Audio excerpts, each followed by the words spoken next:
Okay.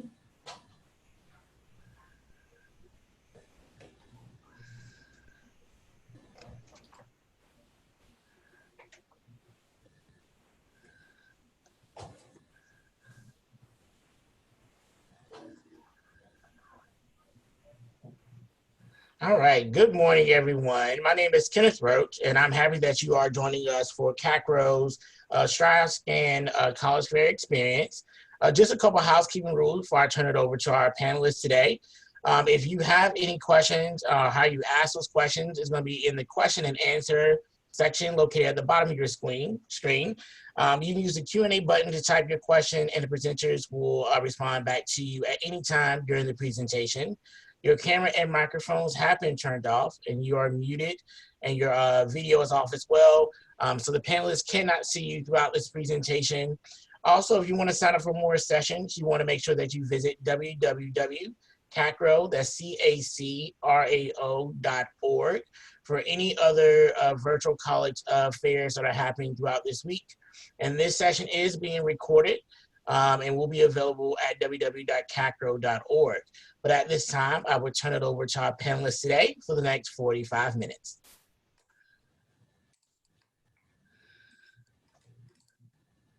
Okay, and here we go. So welcome everyone, welcome to the Junior Jump and what you should be doing now. My name is Jasmine Velasquez and I'm an admissions counselor at UNC Greensboro, and I will let our other panelists introduce themselves. Good morning, my name is Adam Ray. I'm an admissions counselor at Western Carolina University. I'm happy to be with you all here today. Good morning. My name is Carnesia Jones, and I am an admissions counselor from East Carolina University, and I'm excited that all of you all are here today. Yes, thank you so much for joining us all on this presentation today. We really hope you learn a little something today, especially for our juniors out there. Before we get started, we will be answering questions at the very end, so we'll do our best to try and answer everything. Of course, we might not be able to answer every question, so if we don't answer your question, we will definitely get back to you at the end of the presentation by email and answer those questions for you. So here is just a little junior timeline that we've created that we'll use throughout the whole presentation. And it just explains for each of these sections what we recommend you should start on. So for the fall, winter, spring, and summer, we'll go through each of them and suggest some things that we think you should work on throughout your school year. So first, where do you begin? Great question. I know it's really hectic right now, but don't worry, your counselors are there to help you. So the very first thing that you should be doing is getting connected with your school counselor or your college advisor, whichever you have at your school. Now is the time to get connected, whether that's by phone, through email. Send them a message and get set up with a meeting with them. This is super, super important because this is how you will be able to talk with them throughout the whole year about any questions that you have about college. They're a great resource and they're there to help you. So this is the very first thing that we think you should do in your fall semester of your junior year. So after getting connected with your counselor, what are some things that you can get started on? Get started on creating your resume. This is really, really important. You don't want to wait till the last minute to get your resume together. Some schools require that you send in resumes. So this is something that you can start now and you can continue to add on to it. So create that resume, whether you've done sports at school, whether you're in clubs, maybe you've done some internships, maybe you volunteered throughout your time in high school. Put that on your resume, and that's something that you can go over with your school counselor as well. They are really great resources to go through things like that. So starting now is something really great that you can take to those meetings that you create with your advisor, or excuse me, your counselor. Another really, really important thing is strong grade patterns. When you start applying to colleges next year, the very first thing that we'll see is your previous school year, which is your grade. So on those transcripts that you send in, your junior year is going to be on the very like the top of your transcript. So make sure that you are doing well in school, taking time to really focus on your classes. That's the most important thing that you need to focus on throughout the school year as well. So make sure you're doing well in those classes, and if you're ever struggling in classes, find out who you can go to get help, whether it's your teacher, whether your teacher has certain people that you can get connected with. This is something that we all agree is really, really important. So definitely take the time to make sure that you're focusing on school. Now, what are your interests? This is something that you can start thinking about now. You know, what makes you happy? What do you enjoy doing outside of school? These are the types of questions that you should be asking yourself. So the reason you should be asking yourself these questions is because you have to start thinking of what majors you might be interested in going into. And the reason why this is important is because not every school offers the same majors. So if you're interested in specific majors, that will be super important to find out on what schools offer those majors. So start asking yourself what you like doing. If you're not really sure, a great way to get to find out what you're interested in is shadow someone at their place of employment, whether this is a family member, a family friend. Even if you aren't sure what you're interested in, it's a great idea to just shadow someone. That way you can get an idea of what the workforce is out there, what you might like doing for the future. And also, another thing to go along with that is looking into possible internships for the summer. I know this might seem like it's pretty early to start looking, but some internships over the summer might require you to apply a lot earlier than you thought. So look into those internships because those are going to be really great things that you can put on your resume. So start looking now, it's never too early, and that way you can also talk with your counselors. Ask them if they know of any internships around your area, because those are going to be really great things that will help you in the future. Awesome. So you have discovered your interest and you're wondering, what do I do next? It is the winter of your junior year, and we are going to encourage you to create a list of schools that you're interested in. Create the pros and cons for each of these schools, and your school list will determine completely on you. For some of you, you're looking for schools that are in North Carolina or in South Carolina. And for some of you, you're like, as soon as I can get out of the state, the earlier the better. So your pros and cons or your school list will definitely depend on your unique interest. It could be the tuition. We'll talk a little bit about cost of attendance. It could be the majors that you're interested in. This is a really great time. There are lots of universities and colleges within North Carolina and South Carolina, and we really, really encourage you to take this time to just explore colleges, what they have to offer, maybe in extracurricular activities, what are they known for. Really, really start to create a good foundation of list of schools that you're interested in applying to. The next thing that we really want you to consider are your reference letters. These are very, very important. Some colleges actually require that you have a letter of reference and that it is submitted with your application. Some colleges may not require it, but it could be asked upon later on.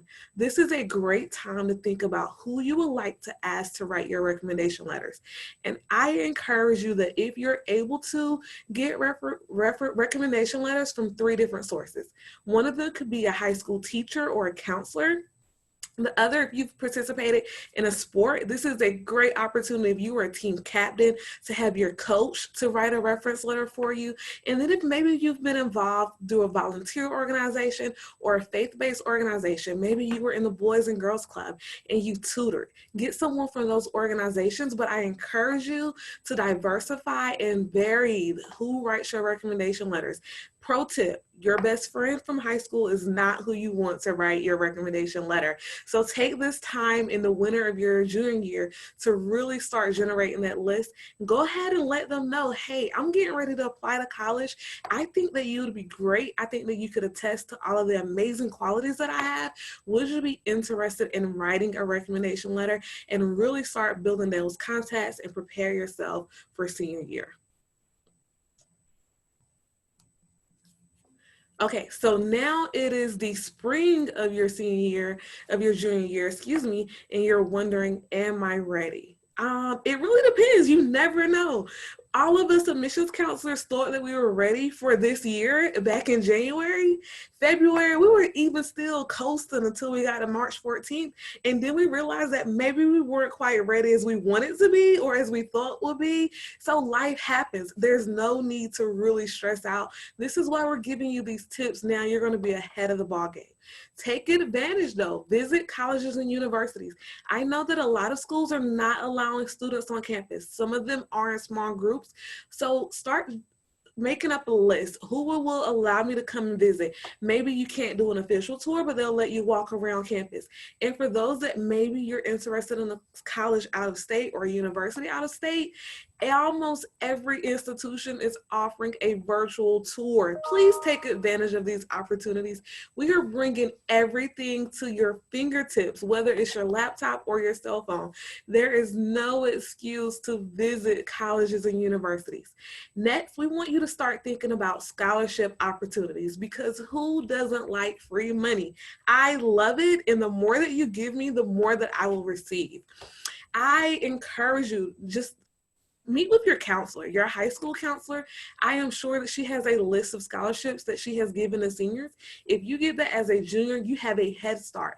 Different scholarships will have different deadlines. A lot of them will be due between August and December of your senior year. There will be some that will extend to maybe January through March, but a lot of them are going to be due really early. And if you have that list as a junior, you can start writing your essays and getting recommendation letters, and they can be ready to go. You can literally be signed, sealed, delivered, and say, you know what, that scholarship money is mine. I'm yours. I'm the candidate, right? Also, think about scholarship opportunities, whether they could be within a faith-based organization, it could be within a local bank. As a senior, I received a scholarship from my car insurance agency. Now, I can tell you that my junior year, I was thinking, I can't believe I'm paying all this money for my car insurance. But my senior year, I received the benefit. So definitely take advantage of those opportunities. I want to highlight ACT and SAT. As you guys know, many colleges this year are test optional, and you're like, what does that mean? Adam is going to go over some buzzwords later. Some colleges are test blind. We have no idea what the admission cycle will look like for fall 2022 when you start completing. Our hope is that we are resuming normal opportunities, and a lot of our SAT requirements will be back in force. We don't have any idea if the test blind and test optional will affect future requirements. We don't know, but if they are available, sign up for those opportunities. A lot of merit-based scholarships are still requiring ACT and SAT. If you are in North Carolina, you have the unique privilege of attending a public high school, and we give you the ACT at your high school for free. Take that serious. I know you're like, this is junior year, I can take it again. Seniors this year thought they were going to have that opportunity, and it was missed.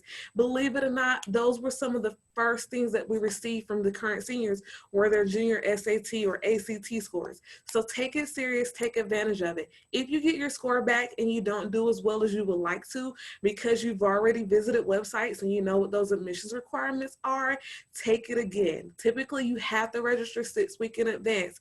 Please keep that in mind. I cannot wake up on Friday morning and think that I'm going to take the SAT or the ACT on Saturday. So keep that in mind, that they have deadlines. And that brings me to my next point. Create a calendar for your deadlines. Maybe you've been coasting through high school. You're like, I'll turn it in when I get ready to. Scholarship deadlines, application deadlines are going to be the appetizer to your main course at college. They are strict and they are hard and they're going to be enforced. This is not a time to ignore the deadlines. ACT and SAT will have all of their test offerings. You can write those down, all of your scholarship deadlines. He's also going to talk about later in our presentation about maybe early action or priority deadlines. This is an opportunity for you to have one place for you to look and say, you know what? This is November. What is due in November? You can easily glance and prepare yourself for any upcoming deadlines, whether it's for scholarships, early action, priority deadlines at that institution that you're looking to.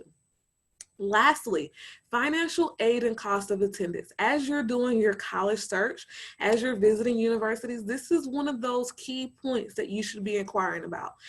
Mostly the UNC system schools I can definitely speak of. We have a net price calculator that you can find on our website that will tell you the cost of attendance. Definitely utilize these tools and then complete financial aid. A lot of schools have priority deadlines and financial aid is given on a first come, first served basis. Submit your FAFSA early, make sure you have your school codes added. Really make sure that you're not missing out on any opportunity for free money.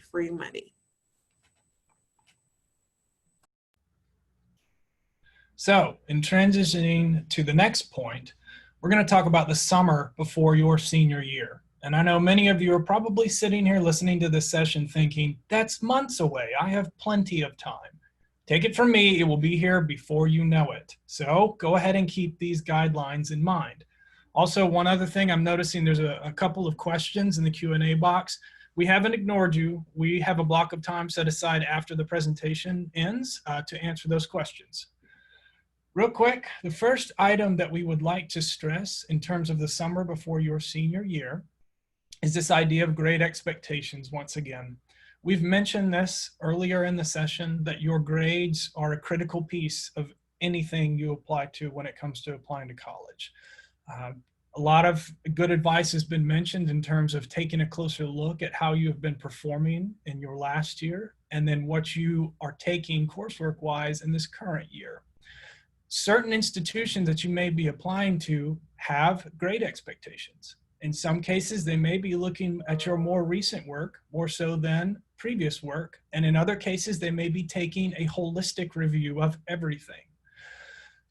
And just keep this in mind when you get to this point in this timeline, take a look at the institutional's average GPAs. You may reach out to them via email or over the phone and ask for a minimum, but they may not give you that number. They may instead give you an average for you to have at least a sense as to where you stand currently. The same thing applies for test scores. I know that we mentioned this idea of testing in our current situation, and I would say this is a rarity in terms of how things have operated prior to now. Taking that in mind, test scores for admission, some schools are still requiring them and others have migrated toward a waiver status, and also others have gone to a complete elimination of that item. And I'll just speak briefly about how we're operating at Western so you understand what a test waiver is, and as well as at the other UNC system schools, we've been extended this test waiver, which means if we can admit an applicant in this current cycle based on their academic grade patterns and their competitive GPA thresholds, then we may not need to resort to looking at a test score. However, it is important for you to take it if you are able to do so. The next point we do want to emphasize is that some programs have their own specific admission criteria and requirements, as well as deadlines. I'll give you an example of this, and I think it's applicable at other institutions within our state in North Carolina, as well as elsewhere. Nursing comes to mind.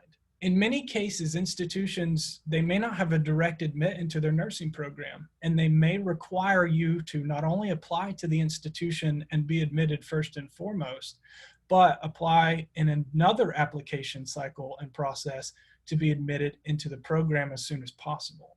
So if you've made a list or are beginning to make a list of schools that you are interested in researching, it might benefit you to look at the programs if you've identified areas that you're interested in and whether or not they have a separate application process on top of the general university one.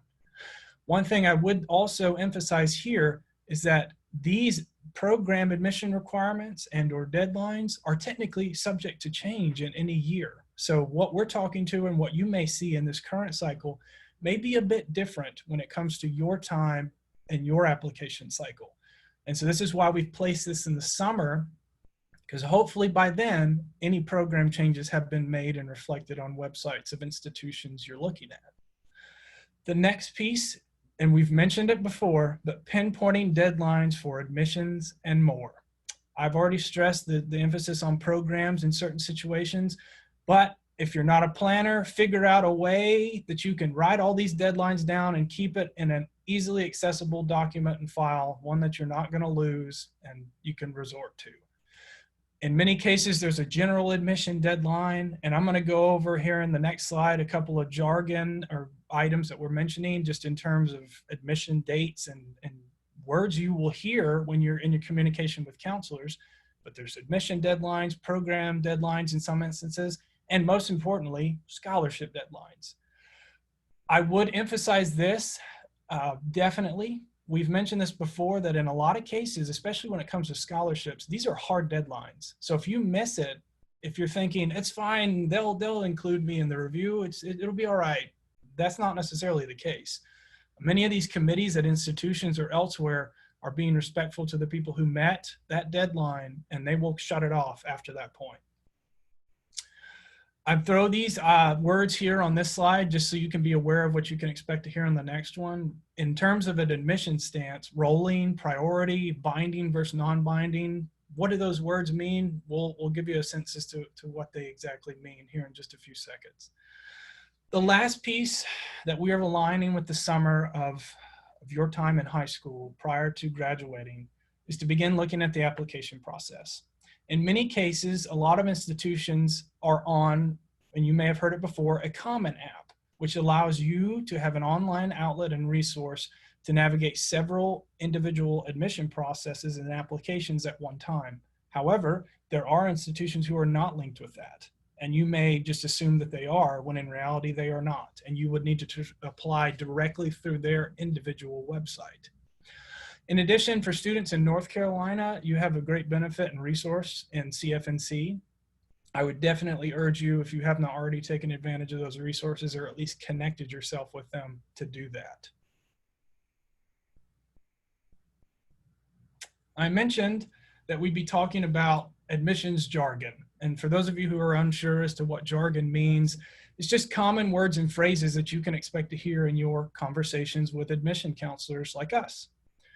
We've mentioned this idea of a deadline, priority deadlines, early action deadline, final deadline. In the case of institutions, at least from my own personal stance, we have an early action deadline. What that means is it's before the final one, obviously. But if you want to be considered in this particular division of applications and receive an early action decision, then you would need to meet that specific deadline. That doesn't necessarily mean if you don't meet it and you've tried to meet it, that your application is just withdrawn. I can't quote every school, but in a lot of schools' cases, your application just gets moved into another phase or a regular action phase with a final deadline. If there's one that you definitely want to lock down in terms of just application deadlines, it's that final one. As I mentioned, scholarship deadlines are very, very rigid and hard deadlines, and so too can application deadlines.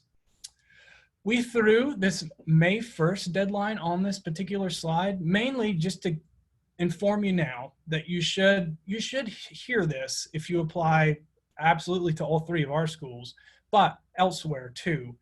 May 1st is typically the deposit deadline. So this would have happened after you've been admitted. And if you're seriously considering attending a specific institution, I would say 9 times out of 10, they have the May 1 hard deposit deadline. And this would be for both deposit items. Mainly it's tuition and housing. So just keep that in mind. Just keep it in the back of your memory for right now. Rolling admissions. Basically, what this means is that at a certain point in time, you may not have to be waiting for that first initial deadline, early action, or even the final one to pass before you can hear back from an institution. A lot of cases, as soon as they're given the green light to begin review, they're doing so. And so if you've given an institution a complete application and they're allowed to begin the review process, they're going to roll out those admission decisions, or at least an initial one, so you know where you stand.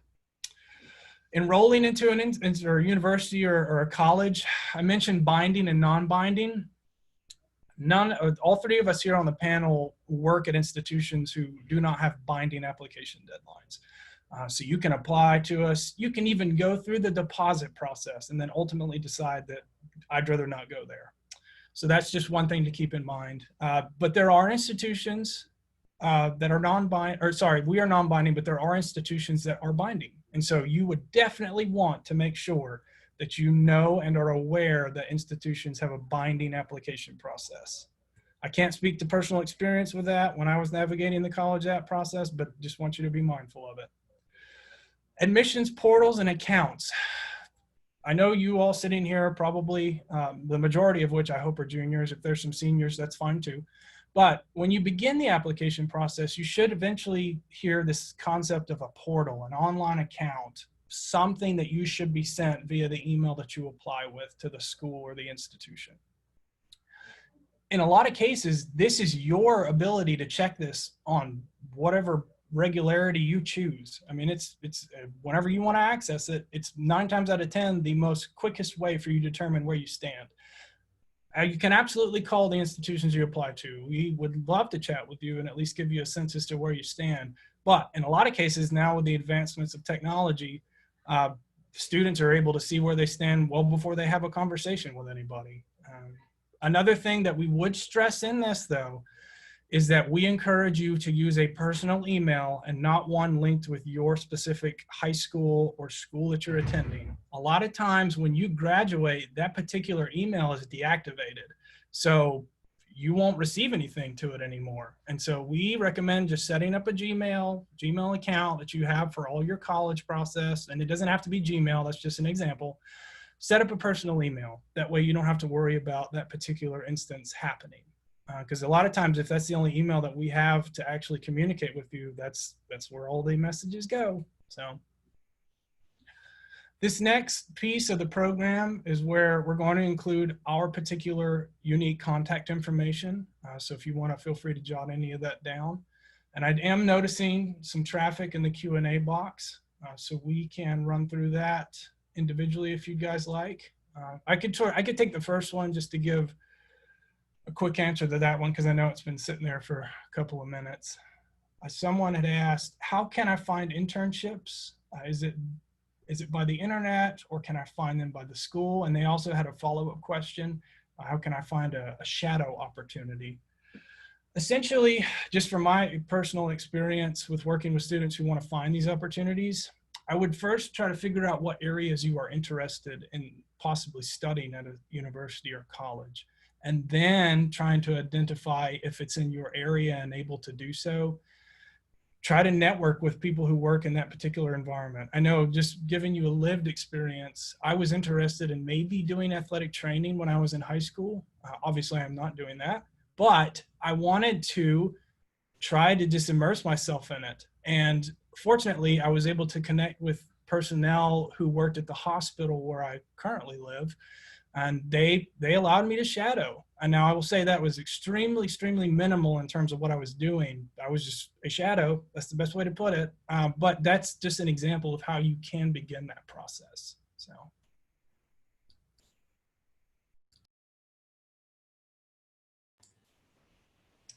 And then I can go ahead and read the next question. It asks, exactly what things do I have to talk to my counselor about? I know there's the transcript, scholarship grades, but what else?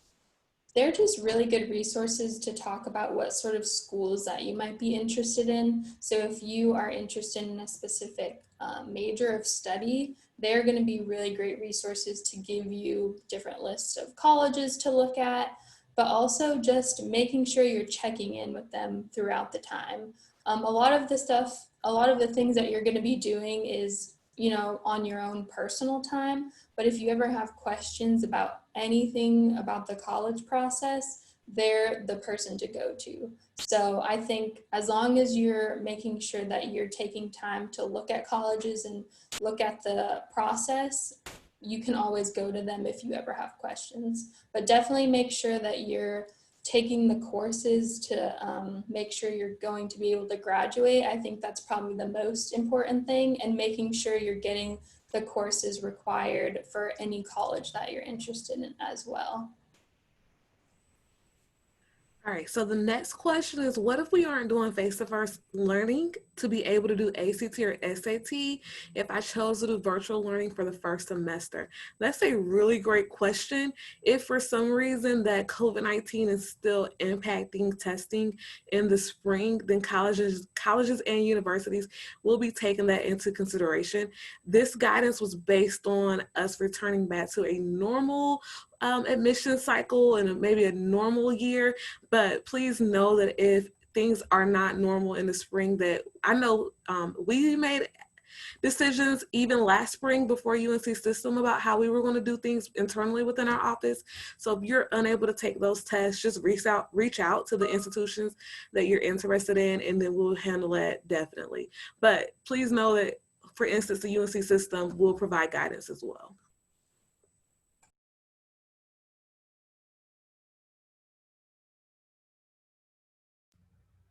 Picking up the next question, what is the general number of applications you should apply to if you are interested, and I'm gathering a medical school beyond undergrad? First and foremost, you need to choose an institution. I think there's several factors that go into answering that particular question. You'll need to identify the institution or college that is a best fit for you, first and foremost, and also houses the connections that you will need, or at that time need, to then establish a pathway to go to medical school. I would also emphasize that application fees can be expensive if you apply to dozens of them. So you want to keep that in mind as well. I will say, if for those of you who are eligible to receive application fee waivers, make sure that you've included all the documentation relevant to that. If you are completing a NACYAC or an ACT, SAT fee waiver, it is a simple document, but you do need to make sure that you're completing all the items on the actual document itself, all the information, details, etc. A lot of institutions may not be able to count it if there's incomplete fields on it. If there's other circumstances that could warrant a fee waiver, you want to reach out to the institutions you're applying to just to see. And this is us talking from the undergraduate perspective. I can't give you any answer in terms of the graduate and professional schools beyond undergrad, though. And then the next question, I'm graduating 2 semesters early. Does that look bad for colleges, or is it the same as usual applicants? I would say it definitely makes you stand out. If you're graduating early, that clearly shows that you've worked really hard to graduate early. The only thing I would say with graduating early is just making sure you still keep that GPA up, because you might have taken rigorous courses. So just make sure that you're still keeping up with that GPA. But I think the other panelists can agree with me that it shows that you work really hard in high school if you're graduating early. I would add to that as well. Sorry, if you said this already, Jasmine, I apologize. I was not looking at just future questions in the Q&A. If you're graduating early, this would go for all 3 of us. Make sure that you're completing all of the minimum course requirements mandated by the UNC system. If there's one barrier to you graduating early, it would be that right there. And your guidance counselor should be knowledgeable of what those are. We are knowledgeable of them. So if you're unclear or they're unclear, you can reach out to any of the state system schools just to know. And someone else also asked, how can you graduate early? That would be a question for your counselor, determining what sort of classes that you need to graduate. I know some students will do them over the summer to try and graduate early, but definitely reach out to your school counselor, and they would be the people to talk to about that. Great questions, guys. We see that they're constantly coming in, so we're going to keep answering. The next question that I see, if you have done different clubs each year, should you still put them on your resume? We will say yes. We encourage you, if you've worked, if you participated in athletics, if you have done different volunteer opportunities, different clubs, please include everything from your freshman year to your senior year on your resume, as all of that is taken into consideration when we look at that information. So definitely yes.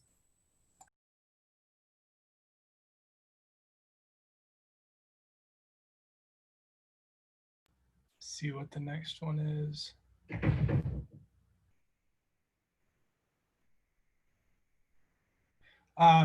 did you answer, or did we answer the one about interest in the junior year? Okay. So in an earlier seminar, we discussed demonstrated interest in colleges, universities. What would be a good way to demonstrate your interest in the college or university as a junior? You can call the institution, you can email the institution and just explain your situation. We get them all the time. I personally receive them frequently. Just start that narrative, start that communication pattern. Just explain to the institution you're interested in, hey, I'm a junior. I'm just interested in taking advantage of any information that you can provide me with. And this would be information in the sense of website links, as well as important dates to keep in mind. A lot of times people will remember conversations like that. And then eventually that conversation leads to an application rolling through. I'm not saying this is a guaranteed outlet in terms of you getting admitted to an institution, but it doesn't hurt. So hopefully that answers that question for you. And then someone else asked, how can I determine what I want to major in? That's a really good question. I think the first and foremost is finding out what you like to do. Finding out what you like and what you're interested in is going to help you find out what you want to major in. So like we had said earlier, trying to shadow people at their place of employment is a really good opportunity. You can see what they do on a day-to-day basis, and that can really help you determine, like I'd really like to do this job. And then they can help you with, okay, well, this is the type of major that you'll need or the type of degree that you'll need for this sort of job. So I think that's probably the best way to go forth. I know a lot of tests out there. You can take personality tests to see what sort of jobs you might, go well into. So that's another opportunity. I know when I was in high school, we took one of those and it showed you what sort of jobs to go into. So that's another thing you can do, but really it's finding out what you like to do. And if you aren't sure what you like to do, well, just go out there and try different things, join clubs on your campus. That's going to be the most important thing. All right, what is the Common App? I hear it all the time and I don't know if it's a link like an app or a website or where to find it. So the place to find it is commonapp.org. It is essentially like a hub that holds application for institutions all around the world. So the Common App, all colleges do not accept the Common App applications. However, some of them will. ECU does, and I'm sure that some of our sister ones will accept Common App applications. It essentially will allow you to answer the essay questions once, and you can apply to multiple colleges with it. It's like the CFNC app for North Carolina colleges, except Common App is on a larger scale. So I have placed a link to that, and I'm going to send that to you so that you can kind of view it. You can upload test scores. Your counselors can send your transcripts via. It's like a hub for application, the application hub. But definitely take advantage of that and explore it more.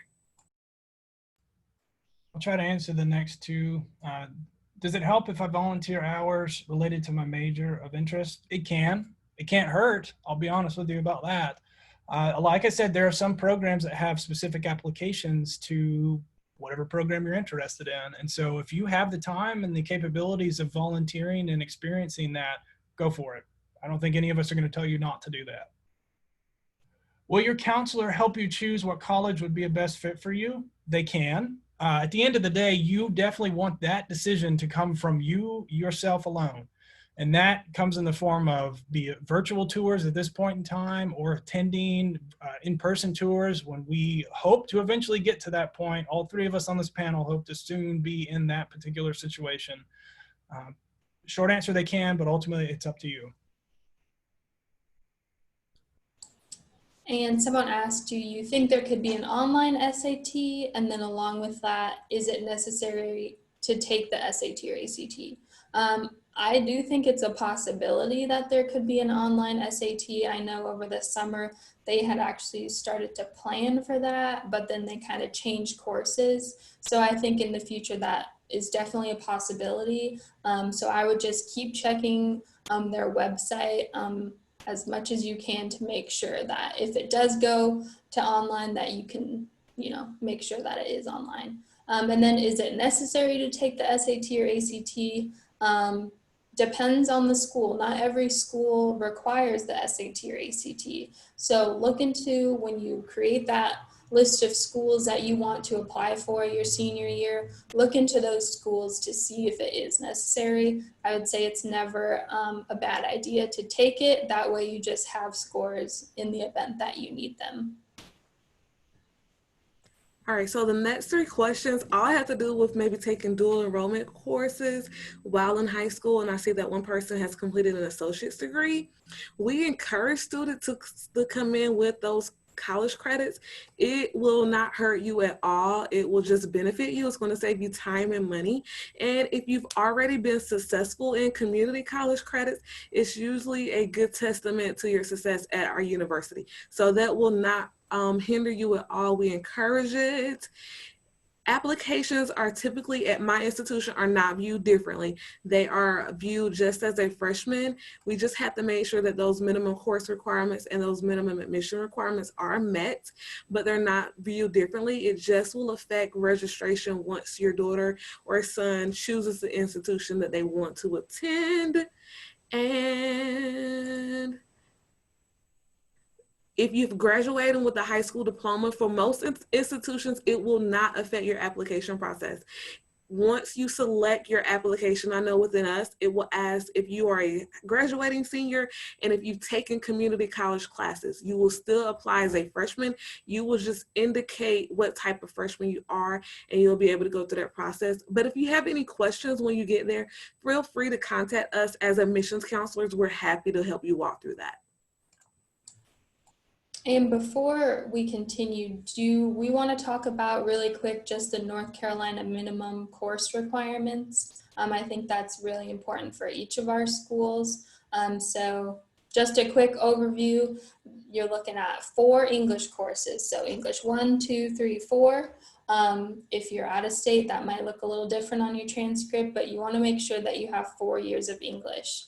Also 4 years of math. So that's going to be Algebra 1, Geometry, Algebra 2, and then a course that's above Algebra 2. So that could be any math course that has Algebra 2 as a prerequisite course. So that could be pre-calc, a lot of different options there, but make sure that Algebra 2 is a prerequisite for that course. Next, science. So you need 3 science courses. So that could be biology, earth science, chemistry, physics. You'll need 3 of those courses, and make sure one of them is a lab course. Next, you'll need 2 history courses. So make sure you at least have US history, and then you'll need another history course, whether that's world history, anything along those lines. And then foreign language courses. So this can be Spanish 1, Spanish 2, French 1, French 2, but make sure you're taking 2 courses in the same language. So make sure you're doing a 1 and a 2, or you could even do 2 and 3. Just make sure it's in the same language, because if you take Spanish 1 and French 1, that unfortunately does not count as the 2 foreign languages. So those are just the minimum course requirements for North Carolina. So make sure you're taking those courses. And if you have questions about your senior year courses, about what you plan on taking, I'm sure all of us would agree that you can send those to us. You know, we can look those over for you to see if you're taking the courses that will make sure that you reach the minimum course requirements. We've got a couple of minutes left, and there's several questions still in chat. If we don't get to your question, don't worry. We're all going to be given a transcript of all the questions that were asked, and then we can reach out to you individually. So just don't feel like you're being ignored.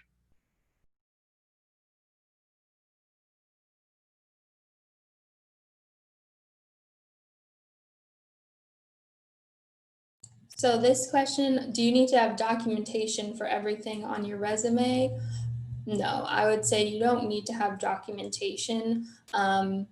Just make sure that you have someone reread or go over your resume to make sure it looks good, make sure there's no typos on there. I think that's probably the most important thing.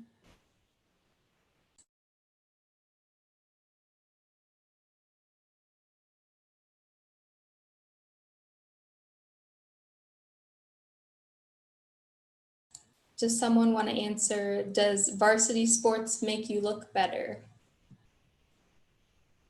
Real quick, in terms of the application process, I don't, it won't hurt you, but I don't think it's going to be a decision maker for a lot of institutions. If you're interested in pursuing athletics though at an institution, I think that particular fact about you might be more relevant, just because you're going to be providing them with a transcript of another sort in terms of your performance and whatever athletic arena you're participating in.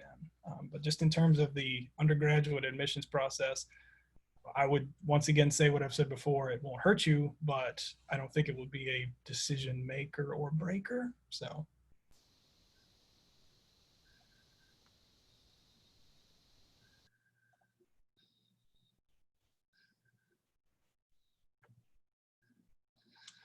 All right, so this concludes our session for today. At the end of the session, you're going to be asked to complete a 4-question survey that will appear. We ask that you please do that so we can better prepare ourselves in the future for future college fairs. Also, we encourage you to sign up for more sessions at www.cacrao.org. And this session will also be available on CACRAO.org. So once again, www.cacrao.org if you want to go back and revisit the session. But I just want to say thank you so much for our panelists today. Awesome presentation. If you guys have any questions, I believe they provided some great contact information for you all for follow-up. And you have a wonderful day.